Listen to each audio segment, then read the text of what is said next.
as Christian, single adults. Yeah. This is going to sound like I'm just an old man. Okay. So I understand this, but I want you to understand I've had this belief since I was your age. Okay, gotcha. Or earlier. Yeah. So this is something that I have sustained throughout my life. Gotcha. And it seemed to work pretty good for me. Okay. I believe that, I don't believe in dating. I believe dating is practicing divorce as a general rule. Yeah.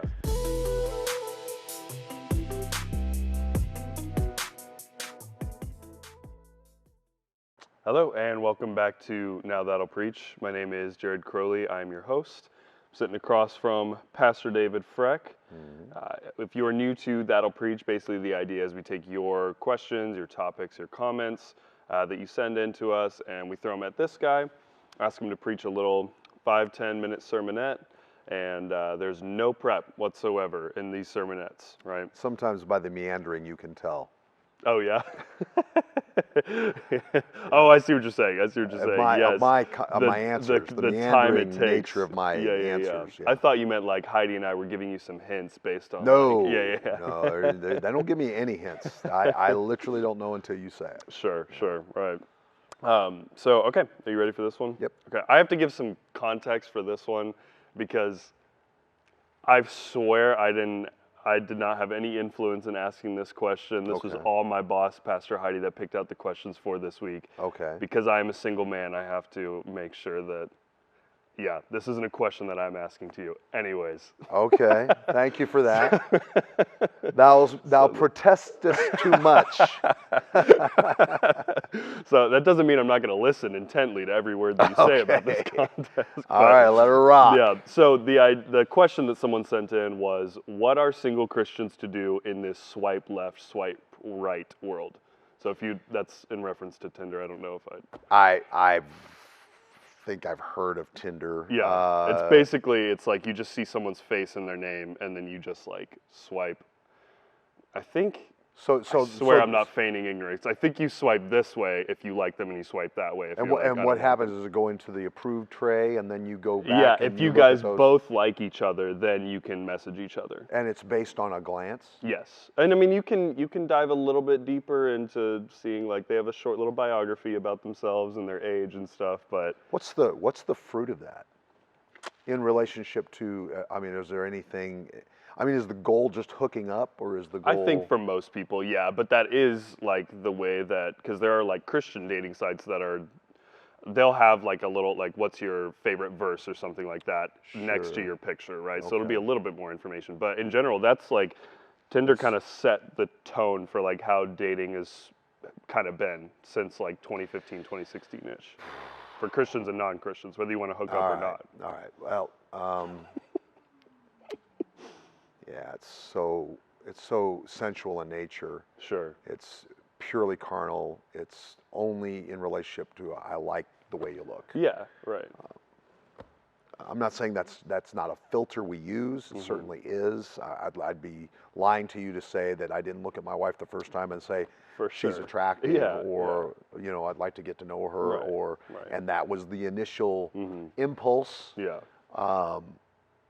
But as Christian, single adults. Yeah. This is going to sound like I'm just an old man. So I understand this, but I want you to understand I've had this belief since I was your age. Okay, gotcha. Or earlier. Yeah. So this is something that I have sustained throughout my life. Gotcha. And it seemed to work pretty good for me. Okay. I believe that, I don't believe in dating. I believe dating is practicing divorce as a general rule. Yeah. Like dating from person to person, you mean? Just this idea of kind of the roulette of dating, just, hey, let's go out, and hey, let's go out. Yeah. And it's usually a trap. It's usually a snare. Sure. I understand the context for what platform do we use to develop relationships so that we can begin to go that way. Right. And I understand it from that context, but I really believe that as a general rule, dating has served to confuse and trap more people than it's helped. Yeah. That's my opinion. Yeah. I'm sure there are a lot of people who would argue with me. Yeah. So I raised my daughters with this mindset. I had this mindset because I dated, and it was a trap. Absolutely. It became, once you think you're starting to like each other, then it becomes physical. Then the consequences are you develop soul ties, Definitely. and then you could end up with the wrong person based on all the wrong reasons. Right, for sure. So for me, a Christian single, I would challenge you to lay your spouse, and I believe that for 99% plus of singles, their calling is to marriage. Yeah, sure. I think being single is probably the exception, not the rule. We've talked about that. Yeah, right. It's the exception. It's not the rule. The rule is we're called to marriage. Right. We're called to that relationship. It's healthy. It's an anomaly if you're not. Yeah. Yeah, it's an anomaly, and it can be God ordered. Sure. And the Bible gives us 3 reasons why people remain eunuchs or single. Right. And one of them is just physical handicaps. Another one there's a couple others. And one is by the call of God. Right. Personal desire for discipline and loneliness. In other words, their own issues. And then another one, the final one, is God actually calls them to singleness. Right. So, but that's not the rule. That's not the rule. So I would challenge Christian singles to do a couple of things. First of all, lay your spouse on the altar. Make them the matter of prayer. The second thing I would do is I would filter every relationship through the filter of if this can't go there, I'm not going there. Yeah, sure. In other words, if I develop an interest in my case, in a young lady, and I say, man, I really would like to explore whether this is the will of God for me. Yeah. That's got to be my attitude going into it. Definitely. I'm not looking for, do I like this? Because you could like a million women. Yeah, for sure. Right? For you sure. could like their looks, their attitudes, their personalities. Right. That's not the issue. The issue is this God's person for me? Yeah. And so my approach would be that you enter into the relationship and you're looking for a couple of markers. Obviously, there's an attractional marker. Sure. So I'm not saying that doesn't exist. Yeah. There's the markers of, you get along well, personality type. Similar interests. Yeah, and there's got to be some contrast. Yeah, right. They can't be just like you. They have to be the thing that you realize, wow, I don't have this in my life, and boy, by becoming, if this goes towards marriage, then that can we will grow as people together. Exactly. Yeah. Exactly. Right. And the contrast, even though it could be the struggle, it's also going to be the benefit. It is, yeah. So I would look for those markers, but then I would also look for, and this is a big one, does my relationship with this individual in the early stages produce spiritual growth? Yeah. Is it producing spiritual growth in me? Right. Is it making me a better man? Yeah. Am I making them a better person? Right. A better woman in my case. Right. So is that happening? Am I being able to, can I measure that that's happening at some level? Right. Are they challenging me to grow spiritually? Are they challenging me to become more like Christ? Do they walk with standards and values that are concentric with mine? Right. And not just, because I think that gets confused a lot, where it's like, oh, I want to go to church more because of this person, or I want to do this. Yeah, it's not the aesthetic of the growing of fruit. It's that both of you are having conversations that are growing you towards Christ. Like you're looking at each other and it's making you look up. Exactly. Exactly. I do a little thing called the pyramid. Now this is more developed as you develop the relationship. Right. But you're both got your personal trajectory towards God, and as long as you're both pursuing God vertically, and you're pursuing God together horizontally, the closer you get to Him, the closer you get to one another. Yeah, for sure. So that's got to be in the colander by which this kind of takes place. Right. So I would say, don't approach relationships from the perspective of let's just try this out, let's just date, let's just go out and have a good time. Sure.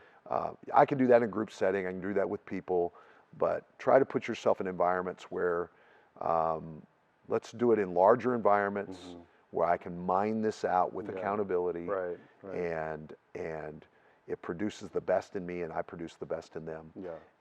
And the final element is prayer. Sure. Just literally, this person's, now that I see that person, I believe God's brought this person into my life. Yeah. I'm sensing this direction. I see the congruity. Right. My heart's knit to it. Yeah.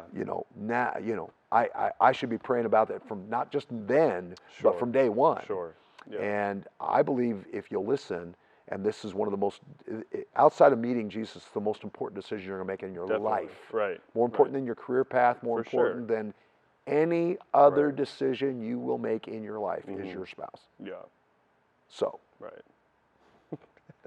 It should be a matter of prayer from day one. Right. And really pray about it. And because of the importance of it, and because you're devout, because you place them on the altar, God will speak to you. Right. So would you say to do, because I think the heart of this question is when you feel like you don't know who this person is, right? Like, do I go to this dating app? Do I just wait for God to I know it give them to me? I've seen great marriages that have happened that way, and so I'm not gonna. Exactly, it's hard to cast it out completely. I'm not gonna do that. If you feel led to do it, do it. But even if you use that as a filter, just kind of create opportunity. Please still do the things I'm talking about. Yeah, exactly. Right. Whether you find them in church, whether you find them in a grocery store, whether you find a buddy says, "Hey, my sister's got a gal that I think you guys would be great together," or your mother-in-law introduces you, or your mother, introduces you, or what. It can happen a bazillion ways. Right. I'm fine with all of that. But I think I wouldn't even know what to do. If I didn't have my wife, I'd be like, I'm going to be single. I've heard that sentiment a lot, even with people who are like 10 years older than me, like just a generation above me, where it's like, I'm so glad I met my person before this stuff got introduced. Yeah, I don't even have a format for what that looks like for a person that's, now I'm 60. What does that look like for me? Exactly. And right now, I don't, obviously I don't care for me not personally. And I'm not on the market. I'm very happily married. For sure. And so I have no desire to go any other direction. But for young, and the enemy will try to trip you up, because this is the primary space. If you get the wrong person, it's going to make your life. Marriage is the closest thing to heaven or the closest thing to hell you will ever experience. So I choose heaven, and I can only do that if I do it the right way, heaven's way. So that would be my, those are a couple little thoughts about kind of that process. Definitely. And don't approach it as a dating process. I think that the approach is what makes the difference. How you see it. And if you're just going out to just go out and hang out and what will be will be, I believe that kind of careless attitude, that unintentional attitude in relationship to it, is the fodder for the enemy to confuse the process. So be very intentional. Be very purposeful, very, very prayerful, and really measure and mark the spiritual, emotional, relational impact of the relationship. If all I can think about is her, and now I'm not even thinking about Jesus, you've got to. That's actually a warning. Exactly, it's a huge red flag. It's huge. Because that person should be pointing you, reflecting. I'm not saying you're not going to think about it, but it's going to reflect you back to him. And so too many people have abandoned their spiritual centers because of a natural relationship. I've never seen it work well. I never have. They abandon it. And it's always it's almost always a train wreck. For sure. That's my encouragement for you and for every other single out there. Thank you. God's for you. God wants you married. Be confident in that. Trust His leadership. Listen, Adam wasn't aware he was alone until God said he was. That's good. Right? God's the one that said it's not good for you to be alone. It wasn't Adam's. Adam had no consciousness of aloneness. Right? It was God said, "This is my plan for you. I'm going to take it out of you to give it back to you in a different form." And He gave it back to him in a different form. And as soon as he saw it, he's like, "Oh, this is bone of my bone, flesh of my flesh." This is it. for this reason, I'm going to leave and cleave. Yeah. This is, this is God's design for me. Right. So I'm absolutely convinced this is God's design for people. Yeah. And He's for marriage, for sure. Right. Yeah. So. No, I think that's great. I think it's super helpful. I think especially, like what you're talking about with the prayer aspect of it, I think is just huge. And an understanding, like, doing the grind of preparing for marriage when you're not married, right? And really understanding what marriage is, and that it's not, because I think a lot of people think they understand that what marriage is, and then when they meet someone that doesn't meet their expectations of who God gave them or who they thought God was going to give them, like, I need someone to be exactly like me, have my same interests, think the same way I do. And exactly like you said, it's a growing process. You have to grow together and elevate each other and challenge each other in those ways that ultimately can only reflect God, because it's like, how did this work without God? It doesn't. I can't agree with you more. Yeah, I think that's exactly right. Yeah. Well, let's just wrap it up there then. All right, that sounds good. Good place. I'm excited about you. Let me know when you find her. Okay, will do. All right, well, we appreciate you guys so much. Once again, if this content is edifying, especially this one, I feel like is a great one to share around. Plenty of single people who need some encouragement, because it can get pretty discouraging out there from what I've seen. It would be a challenge. Yeah, but just be sure to like, share, subscribe, support the content. And we'll see you guys next week. Awesome. That'll preach. That'll preach.